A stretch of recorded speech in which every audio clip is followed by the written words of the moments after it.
तो welcome dear students, मैं एजाज लड्डन फिर से एक बार आपका वेलकम करता हूं, स्वागत करता हूं आपका अपना यूट्यूब चैनल ब्रिलियंट नॉलेज में। तो बिना देरी किए हुए सबसे पहले प्रश्न को समझते हैं। तो यहाँ मेरे सामने यह प्रश्न है कि वैश्वीकरण से आप क्या समझते हैं। सिंपल सा क्वेश्चन है, हमें वैश्वीकरण के बारे में बताना है। तो आइए सबसे पहले वैश्वीकरण जो ये शब्द देख रहे हैं ना, इसके शाब्दिक अर्थ को समझते हैं। वैश्वीकरण का मतलब होता है विश्व का एकीकरण करना। किसका? विश्व का एकीकरण करना। देखिए यहां जो एकीकरण शब्द देख रहे हैं ना, एकीकरण का मतलब होता है एक करना। तो किसको एक करना? विश्व को। यानी हमारे विश्व में, हमारे इस दुनिया में विभिन्न प्रकार के देश हैं। जब इन देशों को हम एक कर देंगे, एक करने का मतलब ये हुआ जब एक देश का दूसरे देश से संपर्क स्थापित कर देंगे। जब एक देश दूसरे देश से संपर्क स्थापित करने लगे, एक दूसरे से व्यापार करने लगे, तो इसी को हम लोग बोलेंगे कि दो देशों का एकीकरण करना, दो देशों को एक करना। तो जब विभिन्न देश आपस में व्यापार करेंगे तो इसी को हम लोग बोलते हैं वैश्वीकरण। तो वैश्वीकरण से क्या होता है? मान के चलिए दो देश है, यहाँ पे आपका भारत है और यहाँ पे आपका कोई देश जैसे मान के चलो अमेरिका है, ठीक है। तो वैश्वीकरण से जब एक देश दूसरे देश से जुड़ जाता है तो हम अमेरिका के वस्तुओं को भारत में मंगा सकते हैं और भारत के वस्तुओं को अमेरिका भेज सकते हैं।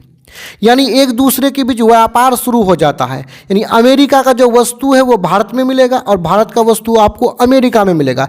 उसी तरह अमेरिका ब्रिटेन भेज सकता है, हम भी ब्रिटेन भेज सकते हैं, ब्रिटेन का अपना देश में मंगा सकते हैं। यानी विश्व के जब विभिन्न देश आपस में जुड़ करके व्यापार करने लगे, उसी को हम लोग वैश्वीकरण बोलते हैं। विश्व को एक करना, यानी विश्व के विभिन्न देशों को एक करना ही वैश्वीकरण है। तो अब इसके उत्तर में क्या है, आइए और भी बढ़िया ढंग से समझ लेते हैं। तो आगे बढ़ने से पहले आपसे छोटा सा एक रिक्वेस्ट है, चैनल में नया है तो चैनल को सब्सक्राइब कर ले और बेल आइकन को तो दबाना बिल्कुल ना भूलें। तो यहां पे है कि वैश्वीकरण वह प्रक्रिया है, वैश्वीकरण एक प्रक्रिया है।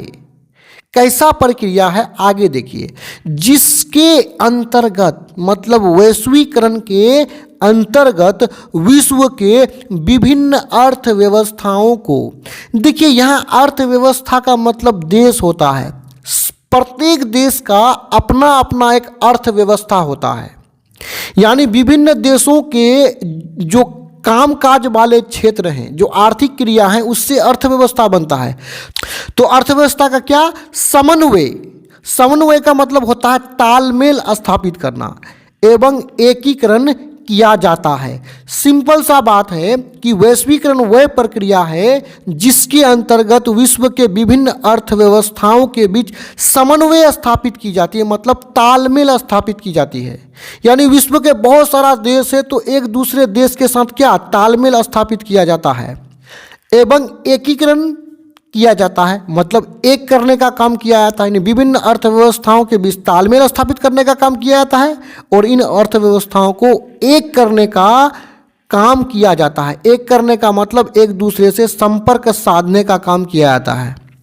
तो ये समन्वय और एकीकरण इन अर्थव्यवस्थाओं का क्यों किया जाता है आगे देखिए, ताकि विभिन्न देशों के बीच वस्तु सेवा हम किसको बोलते हैं? देखिए हम जो काम करते हैं ना उसी को सेवा बोलते हैं।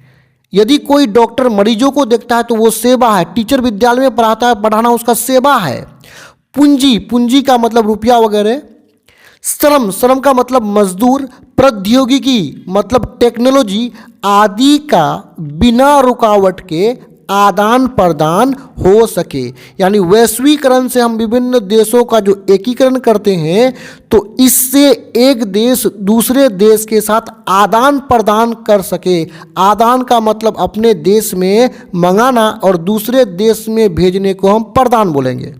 तो ये आदान प्रदान किसका होगा? वस्तु का होगा, सेवा का होगा, पूंजी का होगा, उसके बाद श्रम और प्रौद्योगिकी का होता है।